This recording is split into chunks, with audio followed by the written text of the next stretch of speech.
Does this seem familiar to you? How about this?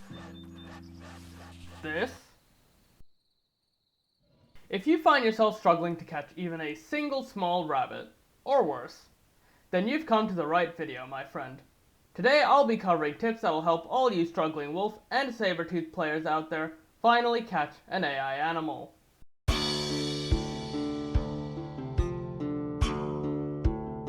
As of February 2025, there are 4 AI animals in the game.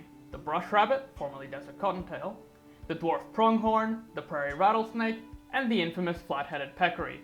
All 4 animals can be found in various areas of the map, and when hunted, can serve as a nice snack or even be a good meal for any carnivore. Aside from the rattlesnake, who apparently just doesn't care about your attempts at hiding, all AI use a sort of red light green light minigame when trying to detect players. If you're a carnivore and try crouching near any AI, you'll see a bar on the top of your screen, indicating how aware your prey is of your presence. Fill the bar up to max and you'll spook your quarry, causing them to run away, or worse. This bar is filled whenever you move, but the rate at which it fills depends on how quickly you're moving, what you're moving through, and if the AI is on guard or not. You can tell if the AI is on guard by activating your scent and looking at your prey's icon. If it has a question mark above it, that means it's on guard and you should stop moving.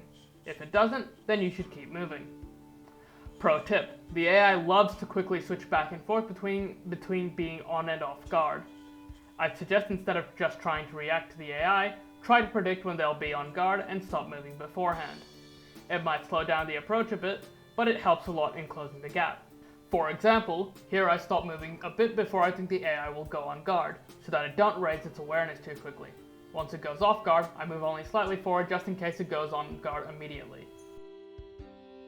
I should also mention briefly here that while all 4 AI can give you some food, the rabbit usually gives so little food that I generally would discourage you from hunting them unless you know that'll be a very quick hunt.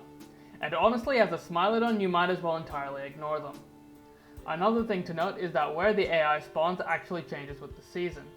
Aside from the peccary, which spawns in the same areas migration zones can appear in, all 3 AI spawn exclusively in sagebrush. Pronghorn and rabbit, however, have an extra spawning mechanic. During the wet season, pronghorn are more likely to spawn at higher altitudes, aka near the edge of the map. And conversely, during the dry season, pronghorn are more likely to spawn at lower altitudes, closer to West River. Rabbits follow the same, but opposite trend.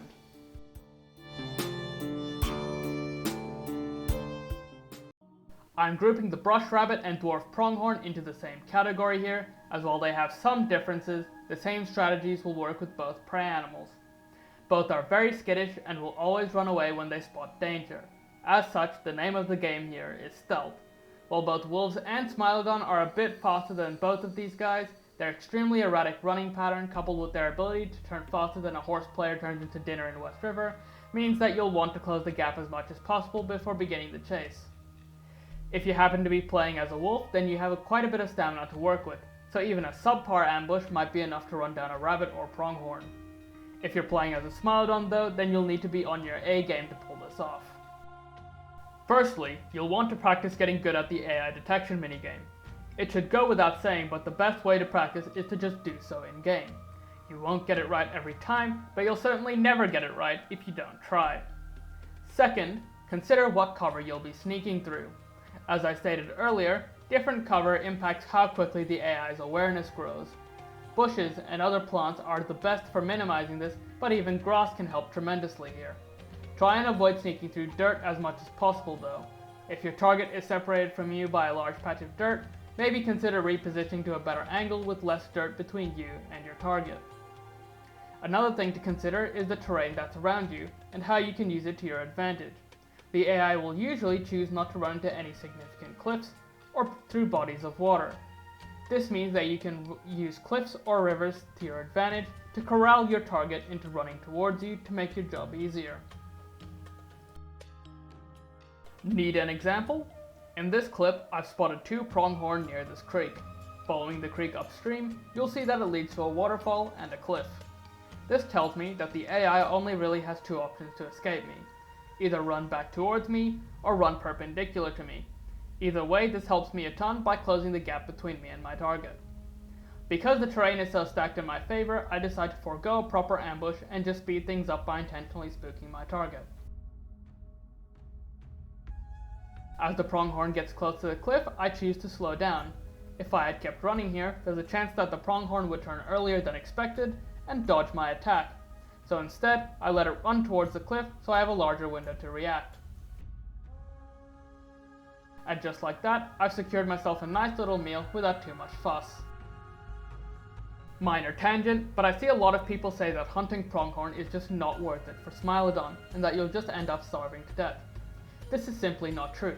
I actually planned to make this video even before the peccary was added just to try and disprove this, and I hope that clips like these can help prove to players that pronghorn can be a viable food source for Smilodon if you're good enough at hunting them, even if they only serve as a snack between bigger meals.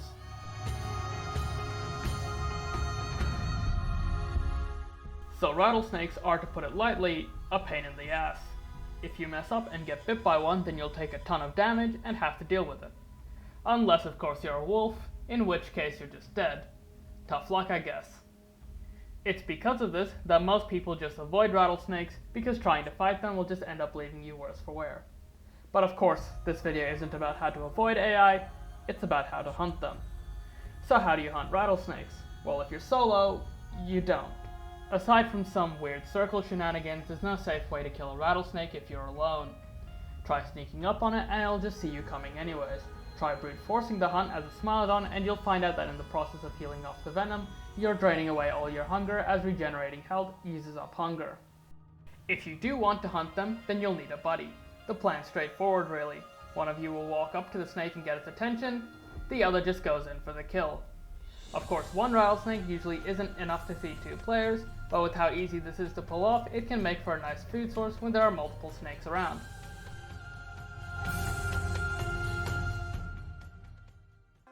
Okay, I assume this is what most of you came here for. Being what is practically the final boss of AI, the flat-headed peccary is by far the most dangerous AI you can come across if you don't have the numbers to intimidate them. One wrong move, and at best you'll run away as if you're the one being hunted, and at worst you'll end up like Diego in the original cut for Ice Age. Yes, seriously, he was supposed to die at the end of that film. Like with pronghorn and rabbits, you'll need to sneak up on the peccary before beginning your chase. Unlike pronghorn and rabbits, however, failing to do so will mean that unless you have a big enough pack, you'll be quickly swarmed and shredded by the horde. Even if you do have enough pack members to scare off the peccary, they run faster than all but an ambush boosted Smilodon, and so you'll likely fail to catch up to them if you fail your ambush. Not to mention, the more pack members you have, the more chances there are that one of you makes a mistake and antagonizes the herd early. As such, the tactics I mentioned prior with the smaller AI apply here as well, albeit you probably won't be using the terrain to block the escape of peccaries much. One thing I will mention, however, is when you do pull off the ambush, make sure you hit your target and only your target, and then quickly run away. Peccaries will immediately stop running and turn to fight you when you attack them, so this is a good way of telling if you either ambushed successfully and only have your target following you, or if you failed the ambush and triggered the horde. Once you have your target isolated, from there it's just a matter of landing the kill.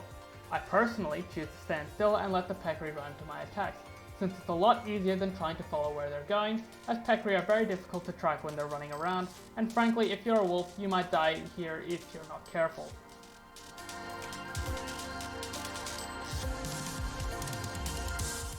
Now there is one last thing I'd like to mention here. Even with all this, you will still fail hunts sometimes, and that's okay. I've botched near damn perfect peccary hunts before because I got too impatient, or I straight up forgot to activate sprint. Let's not talk about that. But just because you're still struggling doesn't mean you should give up. Playing as a carnivore can be tricky, but that's what makes them fun. I hope you've all enjoyed this guide. It has been a while since the last video. Don't expect these to come out too frequently, as of now, since this is mostly just a side hobby of mine. Anywho, I'll see you around.